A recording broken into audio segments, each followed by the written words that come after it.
అధ్యాయంలో ఒక క్యారెక్టర్ గురించి మనం ధ్యానం చేయబోతున్నాం. ఒక పాత్ర గురించి ధ్యానం చేయబోతున్నాం. మనం చదువుకున్నటువంటి వచన భాగం ఫిలిప్పీయులకు రాసిన పత్రిక 2వ అధ్యాయము 19వ వచనములో, నేను మీ క్షేమము తెలుసుకుని ధైర్యం తెచ్చుకుని నిమిత్తము తిమోతిని శీఘ్రముగా మీ వద్దకు పంపుటకు ప్రభువైన యేసునందు నిరీక్షించుచున్నాను. మీ క్షేమ విషయమై నిజముగా చింతించువాడు అతని వంటి వాడెవడును నా యొద్ద లేడు. అందరూ తమ సొంత కార్యములనే చూసుకొచ్చున్నారు గాని యేసుక్రీస్తు కార్యములను చూడరు. అతని యోగ్యత మీరు ఎరుగుదురు. తండ్రికి కుమారుడు ఎలాగూ సేవ చేయునో అలాగే అతడు నాతో కూడా సువార్త వ్యాపకం నిమిత్తము సేవ చేసెను. కాబట్టి నాకేమి సంభవింపనై ఉన్నదో చూచిన వెంటనే అతనిని పంపవలనని అనుకొనుచున్నాను. ఇక్కడ అపోస్తుడైన పౌలు 19వ వచనంలో తిమోతిని ఉద్దేశించి కొన్ని మాటలు ఫిలిప్పీ సంఘానికి చెప్తున్నాడు. సంఘంలో వాళ్ళకు ఉత్తరం రాసి ఆ ఉత్తరంలో ఈ మాటలు మెన్షన్ చేశాడు. ఏమని అనంటే, మీ క్షేమం తెలుసుకోవడానికి నేను మీ దగ్గరకు ఒక వ్యక్తిని పంపిస్తున్నాను. పౌలు గారు ఎక్కడున్నాడు? ఇప్పుడు ఆయన చెరసాలలో ఉన్నాడు. సువార్త నిమిత్తం ఆయన బంధించబడి ఉన్నాడు. ఫిలిప్పీ సంఘంలో ఆయన పరిచర్య చేశాడు. ఆయన పరిచర్య చేసి అక్కడ కొంతమందిని ఏర్పాటు చేసి ఈయన అనేక ప్రాంతాల్లో సువార్త ప్రకటించడానికి వెళ్ళాడు. ఆయన ఉన్నప్పుడే చాలా శ్రమలు వచ్చినాయి. ఫిలిప్పీ సంఘంలో ఆయన ఉన్నప్పుడే చాలా శ్రమలు ఉన్నాయి. ఆ తర్వాత కూడా ఉన్నాయి. అయితే శ్రమలో కూడా సంఘం అభివృద్ధి చెందుతుంది అనేది మనం బైబిల్లో చూడగలుగుతా ఉన్నాం. గ్రహించాలి, శ్రమల్లో సంఘం ఎప్పుడు ఏమవుతుంది? డెవలప్ అవుతుంది కానీ పాడవుతుంది. నిజమైన సంఘం డెవలప్ అవుతుంది. చాలా మంది ఇప్పుడు ఎక్కడ చూసినా ఒక ట్రెండ్ నడుస్తుంది, ఎలక్షన్ మూవ్మెంట్ కాబట్టి ఈసారి బీజేపీకి ఓటు చేస్తే మనల్ని మనం కాల్చుకున్నట్టే, కాబట్టి ఆయనకి ఓటు వేయకూడదు. ఆయనకి ఓటు వేయకూడదు అనే విషయాన్ని క్రైస్తవులు అందరూ కూడా తెలుసుకోండి అని అదొక క్యాంపెయిన్ నడుస్తూ ఉంటుంది సోషల్ మీడియాలో, వాట్సాప్ గ్రూపుల్లో కూడా. బైబిల్ ఏం చెప్తుంది అనంటే, అధికారములు సింహాసనములు దేవుడు నిర్ణయిస్తాడు. దేవుడు నిర్ణయిస్తాడు. ఆయన ఒక వ్యక్తికి అధికారం ఇవ్వాలని తలస్తే అది ఎవరు ఏమిటి, అది మంచోడా చెడ్డోడా ఇవన్నీ కాదు. దేవుడికి ఒక ఉద్దేశం ఉంటుంది. మరి గత ఎలక్షన్ అప్పుడు క్రైస్తవులు చాలా మంది మైనారిటీలు వీళ్ళందరూ కూడా ప్రార్థన చేసుకుంటారయ్యా, ఏం రాకూడదయ్యా అది చేసుకుంటారు. మరి వచ్చాడే ప్రార్థనలు అన్ని ఏమైపోయింది? అంటే చేయొద్దని నా ఉద్దేశం కాదు, కానీ దేశ క్షేమం కోసం ప్రార్థన చేయాలి. అయితే దేవునికి ఒక ప్లాన్ ఉంటది. ఆ ప్లానే దేవుని ప్లాన్ నడుస్తుంది. అయితే భయపడకూడదు. ఇప్పుడు ఆయన వస్తే మనం భయపడుతున్నాం అనే కోణంలో కొంతమంది ఉంటున్నారు. ఎవరు వస్తే మనకేమైంది చెప్పండి? వస్తుంటారు, ఎవరో వస్తుంటారు. కానీ ఎవరు వచ్చినా నీ విశ్వాసం సన్నగిలవు. వాస్తవంగా చూస్తే దక్షిణ భారతదేశం అంటే ఇటు మన ఆంధ్రప్రదేశ్, తమిళనాడు, తెలంగాణ, ఇటు సైడ్ ఉన్న రాష్ట్రాలు, కింద ఉన్న రాష్ట్రాలన్నీ ఒక రకంగా ఉంటాయి, అటు పోతే అటు రకంగా ఉంటాయి. అదంతా కేవలం మతం పిచ్చి తప్ప ఇంకోటి ఏం పెద్ద కనపడం. ఏ కాడికి కూడా మత సంబంధమైన పిచ్చి మామూలుగా ఉండదు. ప్రార్థనకి వెళ్ళే వాళ్ళమండి అంటే అసలు నీకు ఇల్లు కాదు కదా, రోడ్డు మీద కూడా ఉండదు. అంత దారుణంగా ఉంటుంది. యాంటీ కన్వర్షన్ లాలు అనేవి అమల్లో ఉన్నాయి. ఛత్తీస్గఢ్ అంటే మనం లాస్ట్ టైం ఓపెన్ గా సువార్త చెప్పడానికి మళ్ళా ఇక్కడ నిలబడి చెప్పాలంటే కూడా పర్మిషన్ తెచ్చుకోవాలి. ఏమంటే అసలు నువ్వు మాట్లాడాలంటే పర్మిషన్ తెచ్చుకోవాలి. బయట ఇంటి ముందు ఈ సిమెంట్ రోడ్డు మీద ప్రార్థన పెడతామంటే ఇష్టం ఉన్నా లేకపోతే ఎవరు వచ్చినా ఏమంటారు? మీరు రోడ్డు మీద పెట్టుకుంటానంటే పెట్టుకోమని అంటాం. అక్కడ అలా ఏమి ఉండదు. గవర్నమెంట్ పర్మిషన్ ఇవ్వాలి. నువ్వు పాంప్లెట్లు ముద్రించి పాంప్లెట్ ఇచ్చి దాని గురించి చెప్పాలన్నా కూడా గవర్నమెంట్ పర్మిషన్ తెచ్చుకోవాలి. లేకపోతే తీసుకెళ్లి లోపల పడేస్తాం. చాలా దారుణమైన చట్టాలు ఉన్నాయి ఇండియాలోనే, మన పక్క రాష్ట్రాలు. పాంప్లెట్ ఇచ్చి ఏం చేయాలి అంటే, పాంప్లెట్ ఇచ్చి చదువుకోండి అన్నామంట. ఇంకేం మాట్లాడతాం, చదువుకోండి చదువుకోండి చదువుకోండి అంతే. వాళ్ళకి వెళ్తే వాడు ఏం లేదు, ఇంకా అసలు ఎలా చేస్తున్నాడు, జస్ట్ ఇస్తాడు, భయ్యా పడు చదువు అంతే, ఇంకా వేరే మాట మాట్లాడటానికి లేదు. కాబట్టి అలాంటి టైంలో సంఘం చాలా స్టాండర్డ్ గా ఉంది. వాళ్ళ దగ్గర చూస్తే విశ్వాసులు చాలా, ఎంత అంటే ప్రతి విశ్వాసిని కదిలిస్తే అద్భుతమైన సాక్ష్యం ఉంటుంది. సువార్త నిమిత్తం దెబ్బలు తిన్న వాళ్ళు, సువార్త నిమిత్తం అన్ని కోల్పోయిన వారు, సువార్త నిమిత్తం వారు క్రైస్తవులుగా మారిన నిమిత్తం ఎన్నో త్యాగాలు చేస్తుంటారు. అలాంటి వాళ్ళతో సంఘం నిండిపోయి ఉండాలి. ఈవెన్ ఒక్కడ కూడా ఉన్నాడు అనవసరమైన వాడు. అందరి జీవితాల్లో గొప్ప త్యాగం, విశ్వాసం, ప్రభు మీద ప్రేమ. వాళ్ళకి అసలు మనలాంటి అసలు లెక్కే లేదు. ఇక్కడ లాంటి సాకులు అసలు ఉండవు అక్కడ. కారణం ఏంటంటే ఫిల్టర్ అయింది. ఆ శ్రమలు సంఘాన్ని బలపరుస్తూ ఉన్నాయి. సంఘం చిన్నగా అయి ఉండొచ్చు, మనలాగా ఏడ వదలబడుతుంటారు. మాది పెద్ద తెచ్చి వస్తుంటే అక్కడ బస్సానికి ఒక పోస్టర్ చూసి, ఆంధ్ర రాష్ట్రంలోని అతి పెద్ద మందిరం చూడటానికి రండి అని.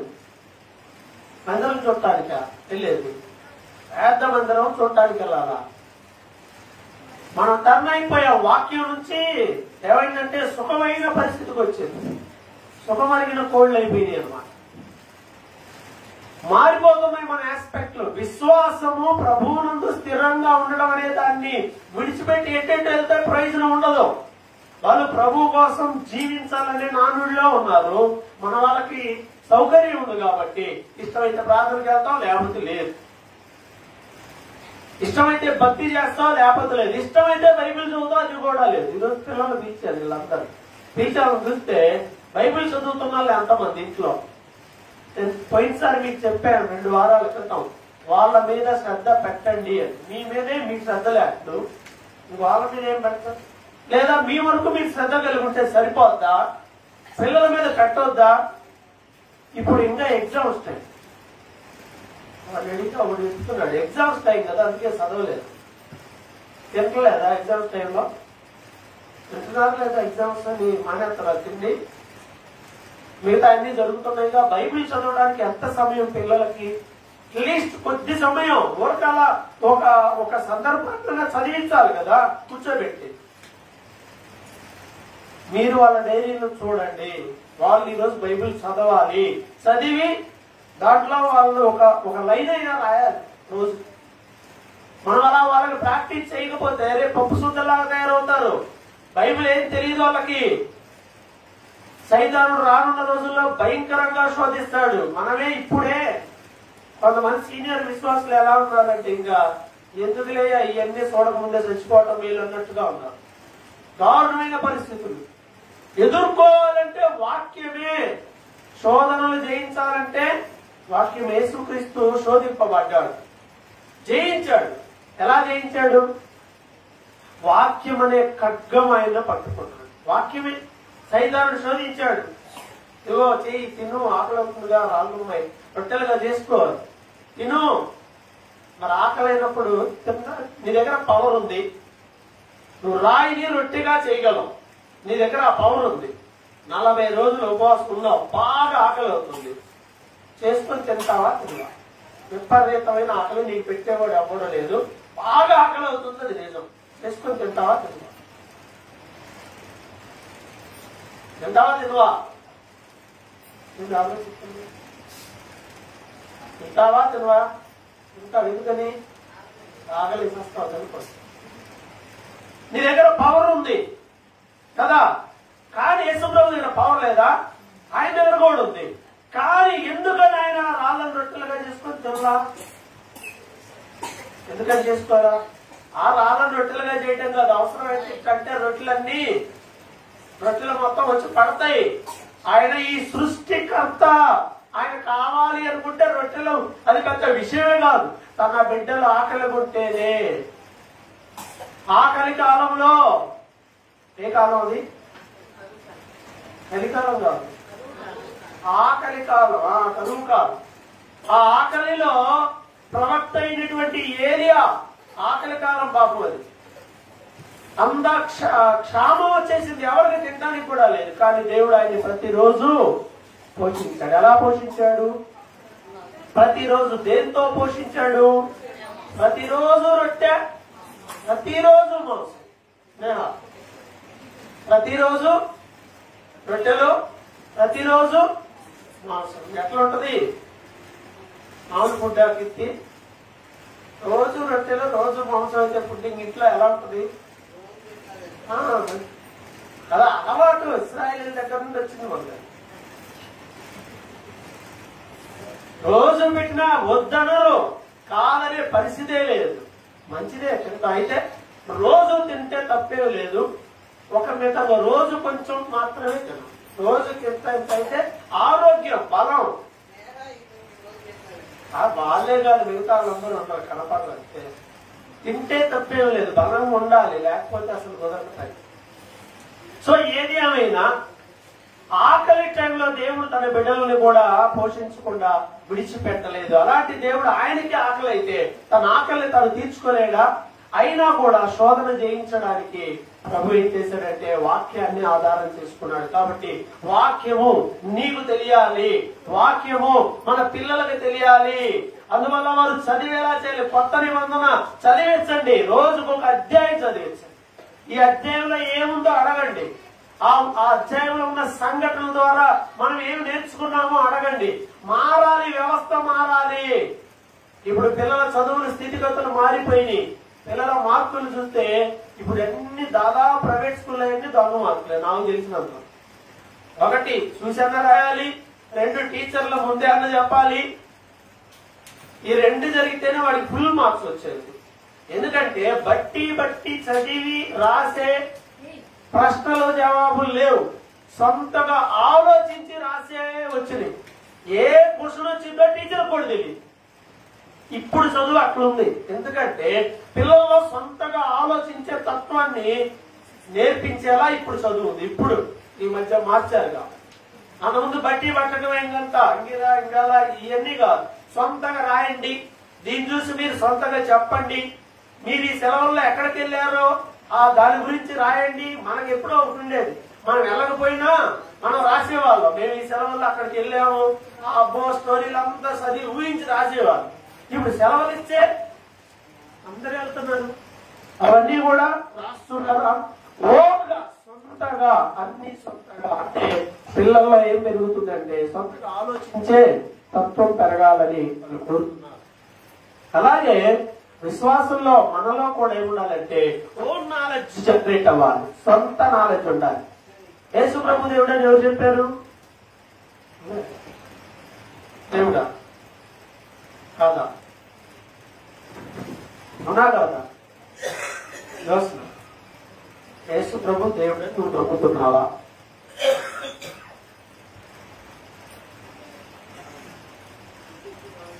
నమ్ముతున్నావా? నమ్మట్లేదు. డౌట్. నమ్ముతున్నావా? ఎవరు చెప్పారు? దేవుడు చెప్పాడు. ఎప్పుడు చెప్పాడు? ఎలా నమ్ముతున్నావు? ఆధారం ఏంటి దానికి? చెప్తే విని నమ్ముతున్నావా? చదివి విశ్వాసం వల్ల నమ్మావా? ఏవోలే మా అమ్మ వీళ్ళందరూ పోతున్నారు కాబట్టి చిన్నప్పటి నుండి ఏదో పడొచ్చేలా నమ్ముతున్నాడు. మన ఓన్ నాలెడ్జ్. చిన్నప్పుడు పిల్లలు ఉన్నారు, వాళ్ళకేం తెలియదు, వాళ్ళు జస్ట్ ఫాలో అవుతారు. అది ఆ దశలో. రెండవ దశలో మనం సొంతగా దాన్ని తెలుసుకోవడం, అది రెండవ దశ. అనుభవించాలి దాన్ని, ఆ వాక్యాన్ని నమ్మాలి. అది మన ఓన్ ఎక్స్పీరియన్స్, అది శాశ్వతంగా నిలబడింది.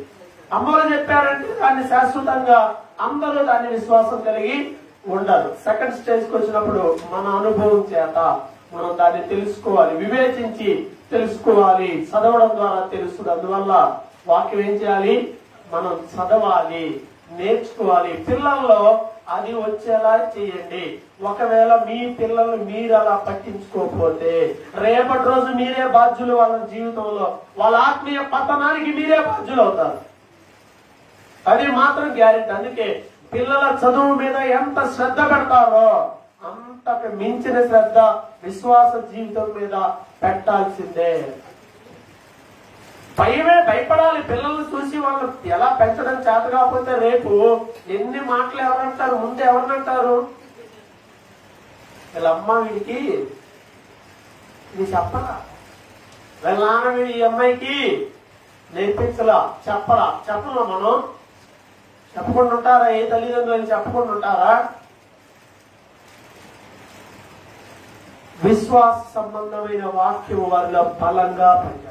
మన మాటల కన్నా వాక్యం బలంగా పనిచేస్తుంది. ఆ వాక్యం వల్ల పని చేయాలంటే ఆ వాక్యం వల్లలోకి వెళ్ళిపోవాలి. ఎంతకాలం భయపెడతాం? మానవ సంబంధమైన భయం, తర్వాత ఎవరి భయం ఉండదు. దైవికమైన పెంపకం అనేది అవసరమై ఉన్నది. వాళ్ళలో మనం దాన్ని పెంపొందింప చేయాలి. దాన్ని తెలుసుకోవాలి, అనుభవపూర్వకంగా తెలుసుకోవాలి. ఆ సంఘటనలో సువార్తలో ఉన్నాయన్నీ సువార్తలు చదివించండి. మేజర్ గా మత్తయి, మార్కు, లూకా, యోహాను, అపోస్తల కార్యం ఈ 5 చదివించండి. మధ్య మధ్యలో పత్రికల్లో ఉన్న మంచి మంచి వాగ్దానాలు చదివించండి. దానికి ఎవరిదో బాధ్యత కాదు, మీదే బాధ్యత. అప్పుడప్పుడు పిల్లల ఈ వాక్యాలు పెడతా ఉంటాం కదా, యూట్యూబ్ లో, ఫేస్బుక్ లో. మీరు చూడరు కదా, చూడండి. అప్పుడప్పుడు మన విశ్వాస యాత్రలో అతిథుల పిల్లలు వాళ్ళు పాటలు అవి ఇవి పెడతా ఉంటాం. నేర్పిస్తేనే కదా, నేర్చుకుంటే కదా. మనం నేర్పించాలి, వాళ్ళు మర్చిపోకుండా వాళ్ళలో ఇంకా వాక్యం విశ్వాస స్వాస్థ్యం అనేది వాళ్ళకి అందేలా మనం చేయాలి. వాక్యంలో ఎదగాలి పిల్లలు. ఇవన్నీ ఎందుకు చెప్పారంటే, ఈరోజు మనం మాట్లాడుకుంటున్న క్యారెక్టర్ తిమోతి ఉన్నాడే, ఈ తిమోతి వాళ్ళ అవ్వ విశ్వాసి. తిమోతి పత్రికలో రాయబడి ఉంటది కదా, ఆయన డేటా కావాలి అంటే ఒకసారి ఆ మాట చూద్దాం. చూడండి, తిమోతికి రాసినటువంటి పత్రికలో చూసినట్లయితే ఈ మాట రాయబడి ఉంటుంది. తిమోతికి రాసినటువంటి పత్రిక 1వ అధ్యాయాన్ని 2వ పత్రిక, తిమోతికి రాసిన 2వ పత్రిక 1వ అధ్యాయాన్ని మనం చూసినట్లయితే 1వ అధ్యాయంలో 5వ వచనంలో 6 అని నెంబర్ ఉంది కదా, పైన 3వ లైన్లో అంటే మధ్య భాగంలో ఉంటుంది. ఆ విశ్వాసము మొదట నీ అవ్వ అయిన లోయిలోను నీ తల్లి అయిన యునికేలోను వసించను, అది నీ యందు సహా వసించుతున్నదని రూఢిగా నమ్ముచున్నాను. ఈ తిమోతి వాళ్ళ అవ్వ అంటే గ్రాండ్ మదర్, వీళ్ళ అమ్మమ్మ విశ్వాసి, కూతురు పేరు యునికే, ఆమె కూడా మంచి విశ్వాసే. విశ్వాసం వరకు వెళ్ళి ప్రార్థనకి వెళ్ళి వచ్చే సాధారణమైన వ్యక్తి కాదు, ప్రభువునందు విశ్వాసం ఉంచిన వ్యక్తి, వాక్యానుసారముగా జీవించే వ్యక్తి. యునికే, లోయి అనేటువంటి వీరిద్దరు 2 జనరేషన్లో, ఆ తర్వాత 3వ జనరేషన్ లో తిమోతి వచ్చేసాడు. వీళ్ళు లుస్త్రా అనేటువంటి ఊర్లో ఉండేవారు. తిమోతి వాళ్ళ ఊరు ఏంటంటే లుస్త్రా. ఈ లుస్త్రా అనే ఊరిలో వీళ్ళ నాన్నగారు ఒక గ్రీసు దేశానికి చెందినవాడు. వీళ్ళ నాన్న గ్రీసు దేశస్థుడు, వీళ్ళ అమ్మ మాత్రం యూదురాలు. యూదులు ఇశ్రాయేల్ దేశం నుండి వేరు వేరు ప్రాంతాలకు వెళ్ళిపోయారు. వెళ్ళిపోయినప్పుడు అక్కడ గ్రీసు దేశంలో ఉండేటువంటి ఆయన్ని పెళ్లి చేసుకుంది. అలా గ్రీసు దేశస్థుడు, యూదురాలు, వీళ్ళిద్దరికి పుట్టిన వ్యక్తి తిమోతి. ఇప్పుడు ఈయన ఏ దేశస్థుడు అవుతాడు? ఏ దేశస్థుడు అవుతాడు? గ్రీక్. తండ్రి కాబట్టి, తండ్రిదే వస్తుంది కాబట్టి గ్రీసు దేశస్థుడు అయిపోయాడు. ఆ కల్చర్ లో పెంచబడాలి అంతే కదా. ఆ ఊర్లో చాలా ఉన్నాయి ఆ పద్ధతులు, ఆ ప్రకారం ఉండాలి. కానీ అతను అలా పెంచబడలా. గ్రీసు దేశస్తులు దేవుణ్ణి అసలు నమ్మరు. ఈ ప్రపంచంలో నాస్తికులు, హేతువాదులంతా పుట్టింది అక్కడి నుండే పుట్టారు.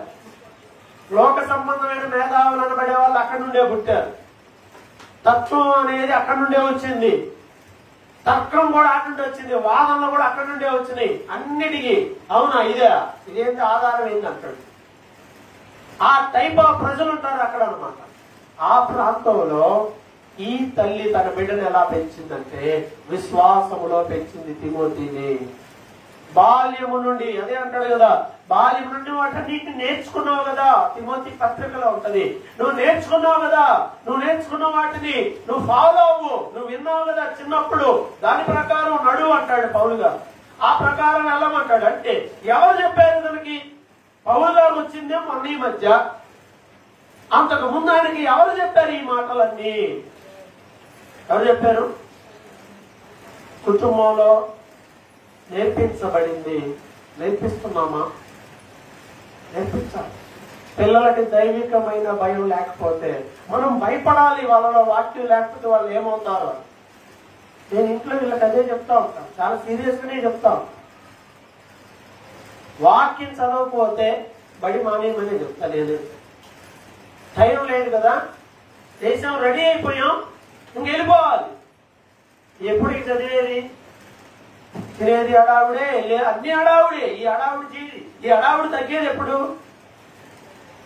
పొద్దున్నే 3 నెలల గ్యాప్లు కనపడ్డాడు, పొద్దున్నే వాడు వెళ్ళిపోతున్నాడు. చిన్న నడుచుకుంటే వాడు ఏంది ఆయన వచ్చా వాడికి లేట్ అవుతుంది. మరి ఖాళీగా ఉంటే ఎప్పుడన్నా కలవచ్చు అంటే 5వ తరగతి 6వ తరగతి నయం అమ్మా. ఏదో పేరు కాలేజీ కానీ అసలు మామూలుగా రుబ్బి పడేస్తాను. కాలేజీ చదువుతున్నట్లేదు, స్కూల్ నయం హాయిగా ఉంది, పేరుకే కాలేజీ కానీ అసలు పిల్లల కన్నా దారుణంగా ఇస్తున్నారు వర్క్. ఒక వారం రోజులు సెలవు పెట్టారు, పొద్దే పోయినాం. నెల రోజులు చచ్చిపోవాలి వారం సెలవు పెట్టారు. ఎందుకంటే వర్క్ ఒక్కరోజు సెలవు పెట్టినా అదంతా మీద పడిపోతా ఉంటది. అదంతా చెయ్యాలి. వీడు చదవటం ముఖ్యం కాదు, అది రాయటం ముఖ్యం. ఎందుకు రాపిస్తారు టీచర్లు? రాస్తే అన్నా గుర్తుంటుంది. నాకు ఎట్టాగో మైండ్ వీటి మీద వాటి మీద ఉంటది కదా, రాస్తే గుర్తుంటుందని ఆలోపి. వాటి కోసం వాళ్ళు ఎంత శ్రమ పెడుతున్నారు, వాళ్ళు ఎలా కష్టపడుతున్నారు. మరి విశ్వాస సంబంధంగా మార్కులు ఒకవేళ 20 వచ్చాయనుకో 100కి మీ పిల్లోడికి ఏం చేస్తారు? పెట్టాను 10 వస్తే పోని, 10 వస్తే లేదు, 2, 3 వస్తే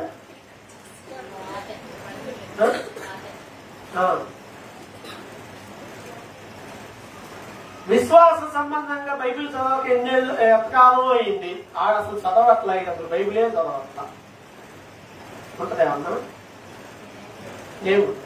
ఇప్పుడేముండదు, ఇప్పుడేమి ఉండదు. ఆ తర్వాత ఉంటాయి వాతలు. ఎవడు పెట్టడయ్యి పడతా ఉంటాయి, ఆటోమేటిక్ గా పడతా ఉంటాయి. చూసుకుంటే వాళ్ళంతా వాతలే ఉంటాయి తర్వాత. అందువల్ల వాక్యాన్ని మనం నేర్పించాలి. అందుకే పాత నిబంధనలు అంటాడు కదా, మీరు మీ పిల్లలకు వాళ్ళ పిల్లలకు వాటిని నేర్పించవలెను. చెప్పాలి. వాళ్ళకి కూర్చోబెట్టుకొని పెద్దలైన వారు అని పిల్లలకు చెప్పాలి. దేవుని కార్యాల గురించి చెప్పాలి, దేవుని వాక్యం గురించి చెప్పాలి, బైబిల్లోని విషయాల గురించి చెప్పాలి. అలా చెప్పబడడం ద్వారా విశ్వాసంలో ఎదిగిన వాడే తిమోతి అయి ఉన్నాడు. మన కుటుంబాల్లో తిమోతి వంటి వారు లేవాలి అంటే యునికే వంటి వారు లేవాలి, లోయి వంటి వాళ్ళు ఉండాలి. ముందు లేచిన దగ్గర చదివేవా లేదా? పొద్దున్నే లేచి చదువుతున్నారా? నాకు డౌట్ లేదు. 8 పొద్దున్నే ఎన్నింటికి లేస్తాం?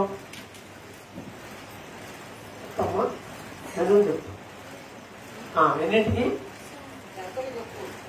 వినపడేదానికి 7 కా 6 కల్లా ఖచ్చితమా? నిజమేనా కదా? అదే 6 తర్వాత లేస్తుంది. లెగవగానే రెడీ అయ్యి స్కూల్కి, అంతేగా. ఇంకేమన్నా ఉన్నాయా పనులు? ఇంట్లో పని కానీ ఏం లేదు. పొద్దున్నే గతంలో ట్రెండ్ ఏంటి? అప్పట్లో ఎక్కడ చదువుకునే వాళ్ళు పిల్లలు? గతంలో చదువుకునే వాళ్ళు ఏంటి పరిస్థితి? పొద్దున్నే లేచి ట్యూషన్కి వెళ్ళేవాళ్ళు. గుర్తుందా? పొద్దున్నే ట్యూషన్కి వెళ్ళాలి. ఎన్నింటికి ట్యూషను? 5ంటికి ట్యూషన్లు ఉన్నాయి, 6ంటికి ట్యూషన్లు ఉన్నాయి. 10th అయితే 5, 5:30కే.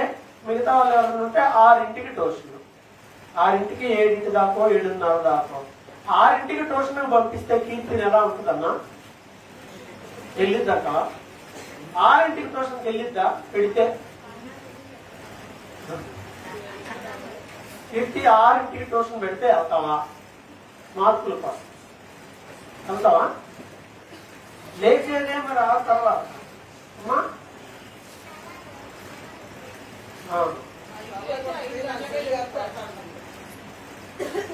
6ంటికి ట్యూషన్కి వెళ్ళాలంటే ఎన్నింటికి లేవాలి? నువ్వు లేచి రెడీ అవ్వాలి. పెద్దోళ్ళు అయితే పాపం లేచి రెడీ అయ్యి ట్యూషన్కి వెళ్ళి మరలా వచ్చేదాన్ని తిని పడి వెళ్ళిపోవడం బ్యాగ్ తీసుకొని. టిఫిన్లు లేవు అప్పట్లో. డబ్బులు ఇచ్చి ఇడ్లీ తిను, గడ్డి తిను, పూరి తిను, నూడిల్స్ తిను, ఇవన్నీ ఏమి లేవు. అరవకుండా ఇంటికి వచ్చి అన్నం తినాలి, లేదంటే అరవకుండా ఎండుకొని పోవడం. ఈ రెండే ఆప్షన్లు. ఈ రోజు అన్ని ఉన్న పిల్లల్లో క్రమశిక్షణ లేదు, పొద్దున్నే లేచేది లేదు, చదివేదే లేదు, లేపట్లా రాత్రి అంతా టీవీ చూసి అలిసిపోయాడు. అమ్మ పాపం బిడ్డ ఉండిపోయా దానికి లేదు.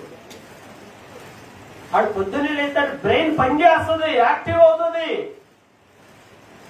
కాబట్టి ఈ క్రమశిక్షణ ఎవరు పోగొడుతున్నారంటే మనమే పోగొడుతున్నాం. ఎలా పిల్లలు ఫాలో అవ్వాలని ఆశిస్తున్నాం, ఆలోచించి సాధ్యమైనదా?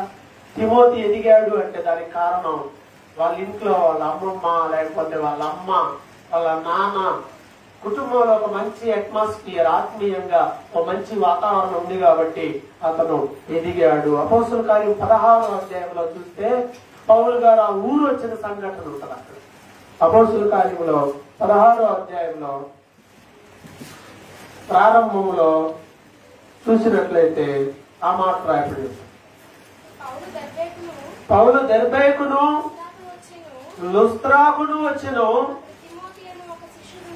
అక్కడ తిమోతి అని ఒక శిష్యుడు ఉండెను. అతను విశ్వసించిన ఒక యూదురాలి కుమారుడు. అతని తండ్రి గ్రీసు దేశస్థుడు. చూసినట్లయితే ప్రియులారా, ఇక్కడ ఇతను పౌలు గారు తిమోతిని కలిసిన సందర్భం ఇది. అప్పటికే వాళ్ళు విశ్వాసులు, అప్పటికే అతడు రక్షణ మారుమనసు పొందిన వాడిగా ఉన్నాడు. సంభవం ఆయన దేవుని అంగీకరించున్నాడు పౌలు గారి కంటే ముందు. పౌలు గారు వచ్చి ఏం చేశాడంటే ఆయన అడిగాడు, తిమోతి నువ్వు నాతో కూడా ప్రభువు పని చేయడానికి వస్తావా? కోరాడట దేవుని పనిలో సాకారంగా ఉండడానికి. అతను తనతో కూడా బయలుదేరి రావాలని పౌలు కోరి, అతను తండ్రి గ్రీసు దేశస్తుడు తెలుసు కాబట్టి ఆయన తీసుకొచ్చాడు. పౌలు గారు సింపుల్ గా తిమోతిని అడిగాడండి, సువార్త పనిలో నా సహకారం ఉంటా వస్తావా అని. తిమోతి ఏమన్నాడు? వచ్చేసాడు. ఈ రోజు ఎవరన్నట్టు వచ్చేవాళ్ళు మాలా ఈ లైన్ లో దినేష్ వాళ్ళ ఇంటికి ఇటు తలుపు అటు తలుపు 2 తలుపులు ఉన్నాయి. నేను ఈ తలుపులో వస్తే ఈ తలుపులో నుంచి పోయేవాడు. ఏంటంటే వాళ్ళ ఇంటికి పాస్టర్ తగ్గొచ్చిపోతారు కదా. నేను చెప్పేది ఇప్పుడు సంఘటన కానీ చాలా ఏళ్ల క్రితం ఫస్ట్ లో ఎవరైనా పాస్టర్ వస్తే అతని ఉద్దేశం ఏంటి? పాస్టర్ వస్తే ఏం మాట్లాడతాడు? మొత్తానికి ఏయో బ్రెయిన్ లో ఫిక్స్ అయ్యి ఉంది. ఫిక్స్ అయినాయి కాబట్టి మైండ్ పాత్ ఎందుకు మనకు అనుకుని మనం ఇటు వస్తే ఇటు తలుపు తీసుకొని ఇంకా వెళ్ళిపోయేవాడు. అసలు కనెక్ట్ అయ్యేవాడే కాదు, కలిసేవాడే కాదు. కుర్రలో ఎవరినన్నా కలుద్దామని అంటే మనం వస్తున్నామని చెబితే చాలు, ఆటోమేటిక్ వెళ్ళిపోతాం. ఇప్పుడు ఇంకా అసలు ఫోన్ వచ్చింది, మరి రింగ్ అయిద్దో కాదో తెలియదో తీసుకొని వచ్చి మాట్లాడుకుంటూ వెళ్ళిపోతా ఉంటారు. ఇంకెవరు పిలవరుగా. ఏడాక పని చిన్న పని అర్జెంట్ పని మళ్ళీ వస్తాం. కలవట్లా, బిజీ అయిపోతా ఉన్నారు. ఎలా నిలబడి పౌలు వంటి మంచి వ్యక్తులుగా నిలబడగలుగుతారు? స్పేస్ ఇవ్వాలి కదా. యవన కాలంలో దేవుని కాడి మోయటం నలునికి మేలు. పౌలు తిమోతిని కోరగానే తిమోతి వెంటనే ఒప్పుకొని సమస్తాన్ని విడిచిపెట్టి పౌలు వెంట బయలుదేరి అన్నిటినీ విడిచిపెట్టి వచ్చాడు. అతనిలో ఆ విశ్వాసం ఉంది, అతనిలో ఆ భారం ఉంది, అతనిలో దేవుని కోసం పని చేయడానికి అతనిలో ఆ ఇంట్రెస్ట్ అనేది ఉంది. దేవుని పనిలో సాకారంగా ఉండే భాగ్యం నాకు కూడా వచ్చింది అనుకున్నాడు. వెళ్ళి ఆ పనిలో ప్రయాసపడడం మొదలు పెట్టాడు. ఇతడు గ్రీసు దేశస్థుడు. పౌలు గారు తీసుకెళ్లి ఇశ్రాయేలీల మధ్యలో ఎగ్జాక్ట్ గా ఆ గోత్రం వాళ్ళ దగ్గరే పెట్టి వర్క్ చేస్తా ఉన్నాడు. మిగతా వాళ్ళు వచ్చి అబ్జెక్షన్ పెట్టారు. స్టార్టింగ్ టైం అది, ప్రారంభ సమయంలో. వీడెవడో సున్నత లేని తెచ్చుకొని ఆడిని పక్కన పెట్టుకొని తిరుగుతున్నావా నువ్వు? సున్నత లేని వాళ్ళతో పక్కన కూర్చొని అన్నం తింటాం కూడా పాపమే ధర్మశాస్త్రం ప్రకారం. వాళ్ళతో కలిసి భోజనమే చేయకూడదు. ఇప్పుడు ఇతను తెచ్చుకొని పరిచర్యలోనే తిప్పుతున్నాడు. పెద్ద విషయం, గొడవ అయ్యే పరిస్థితి. అందువల్ల సమస్యలు రాకూడదని చెప్పి పౌలు గారే దగ్గరుండి తిమోతికి సున్నత చేయించాడు. ఆ ఖర్చు ఈయనే పెట్టుకున్నాడు. ఎందుకు సున్నతి వద్దని చెప్తాడుగా పౌలు గారు. మరి సున్నతి చేయించాడు ఏం ఎక్కడ? వద్దని ఊర్లో అందరికీ చెప్తాడు, దేశంలో అందరికీ చెప్తాడు, ఎక్కడికి వెళ్ళినా చదువుతాడు, సున్నతి లేదు పో అని చెప్తాడు. కానీ తిమోతికి మాత్రం ఆయనే సున్నతి చేయించాడు. ఎందుకని?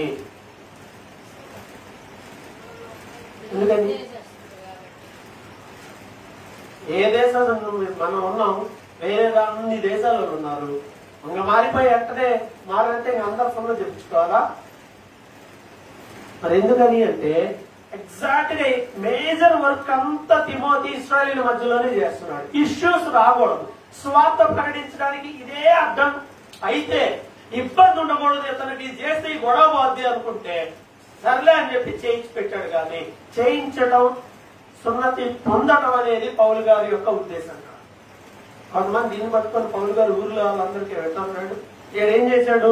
అక్కడే రాయబడి ఉంటుంది, అక్కడ ఆయన అతనికి సున్నతి చేయించాడు అని. సున్నతి చేయించాను అన్నది 3వ వచనం. ఎక్కడి నుండి చేయించాడు?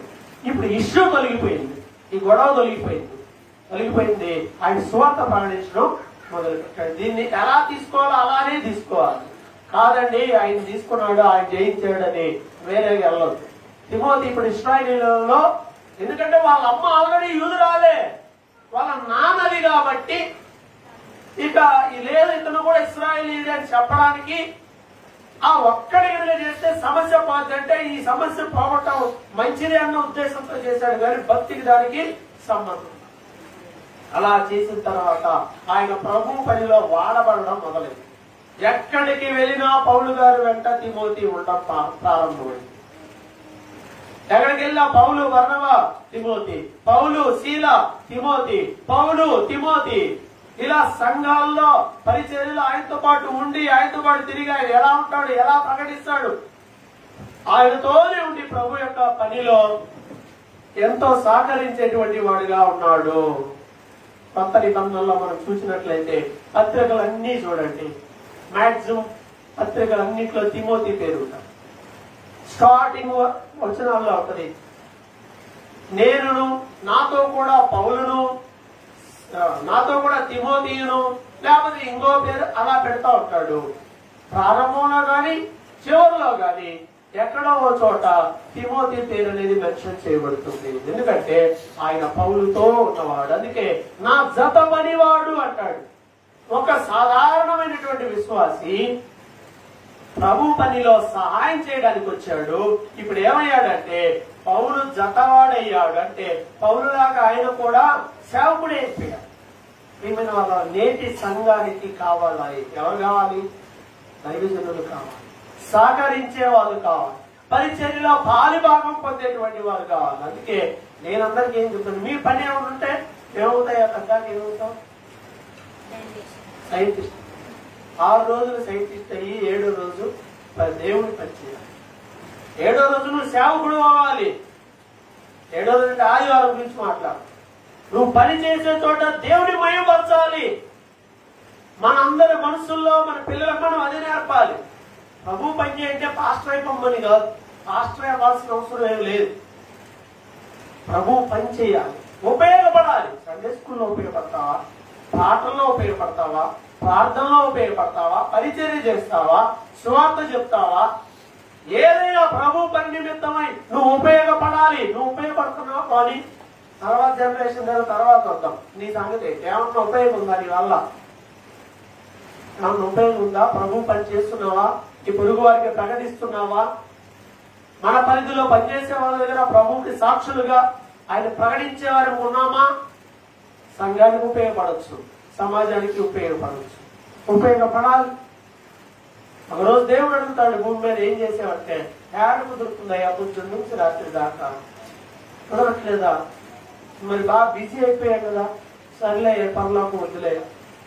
బిజీ ఉండే వాళ్ళకి పరలోకం ఉండదు, గుర్తుపెట్టుకోండి. లోకంలో బిజీ అయిన వాళ్ళు ఎవరికి పరలోకం ఉండదు. అక్కడ కూడా బోటు పెడతాడు దేవుడు. తలుపు తీసే టైం ఉండదు. అట్లాంటి వాళ్ళకి ఎవరు తలుపు కూడా తీయడం. దేవుని పనిలో మనం ఉండాలి. ఎప్పుడు అయిపోయాక 60 ఏళ్ల తర్వాత ఈ మధ్యనే నేర్చుకున్నారు చాలా మంది.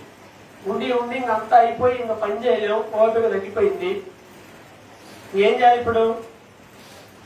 కొంచెం ఏడన్నా కొంచెం ట్రైనింగ్ ఏడన్నా ఇస్తే 10 రోజులు 20 రోజులు ట్రైనింగ్. ఆ ట్రైనింగ్లు కూడా మామూలు ట్రైనింగ్లు కాదు. 10 రోజులు 20 రోజులు 50 రోజులు 40 రోజులు ఈ ట్రైనింగ్ తీసుకొని తర్వాత వెంటనే వచ్చి మీ లైన్లో చర్చి లేదు ఇప్పుడు, ఓ చర్చి పెట్టేస్తే పోతుంది. అదే లేదు కాబట్టి ఇంక ఇప్పుడు ఖాళీ కాబట్టి ఇంకోటి పెడితే పోతుంది. ఎవరో ఒకరు పెట్టాలి. ఇప్పుడు ఈ భావాలు వస్తున్నాయి. పెడితే డెవలప్ చేసే భావాలు రాట్లా. పెడితే అన్ని చీరగొట్టే భావాలే అన్ని. మనం ఒక సంఘంగా మారుతాం. సువార్త లేని ప్రాంతాలు చాలా ఉన్నాయి. ఆడికెళ్ళి ఒక పూట చెప్పినా సరిపోద్ది. అపోస్తలుడైన పౌలుతో కలిసి పనిచేసిన తిమోతి అనేక సంఘాల్లో పనిచేశాడు. కొరంతి సంఘంలో పనిచేశాడు. 16:10 ఉంటది.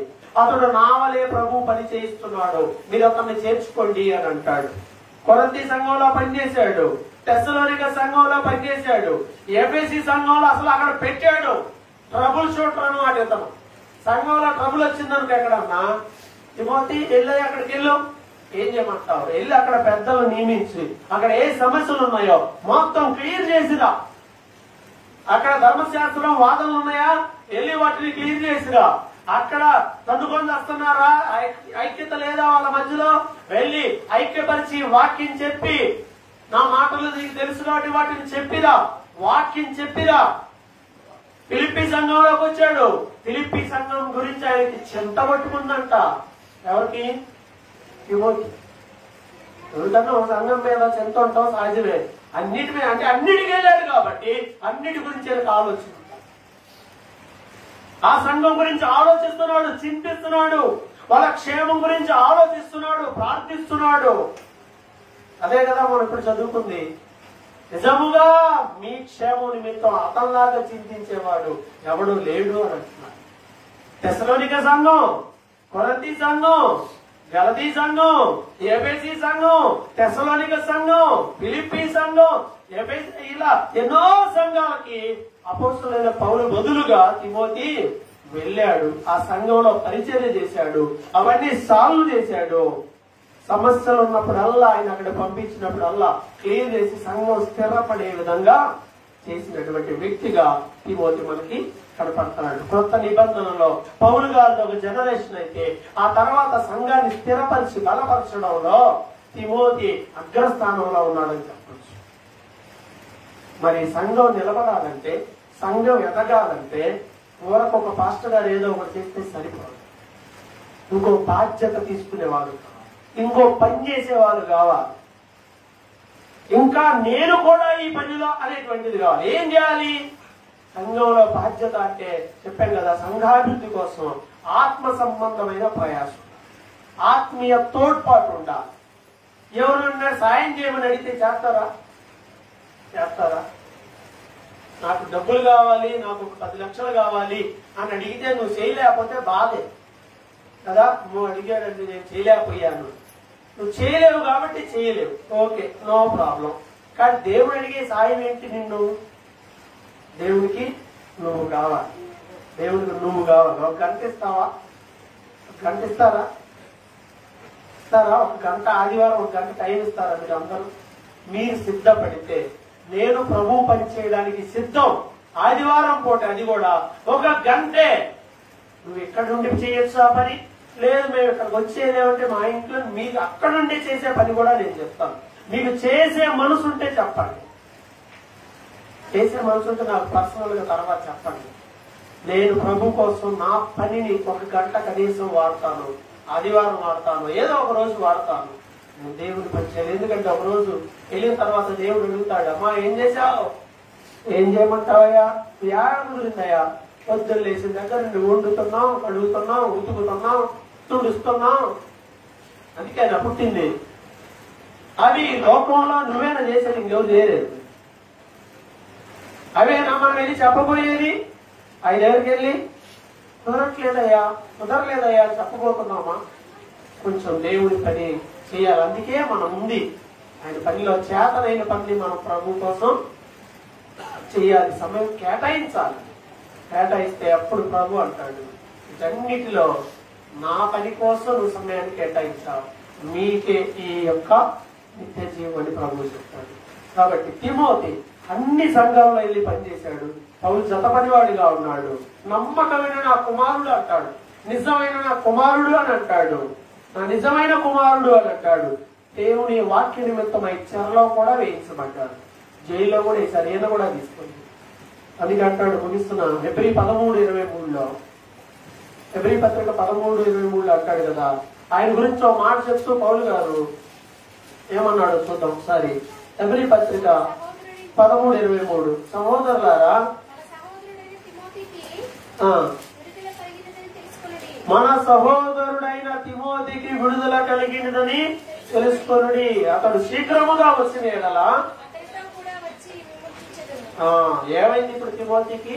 అతడు విడుదలై వచ్చాడు. అక్కడి నుండి జైల్లో నుండి విడుదలై వచ్చాడు. జైల్లో ఎందుకు వేశారు?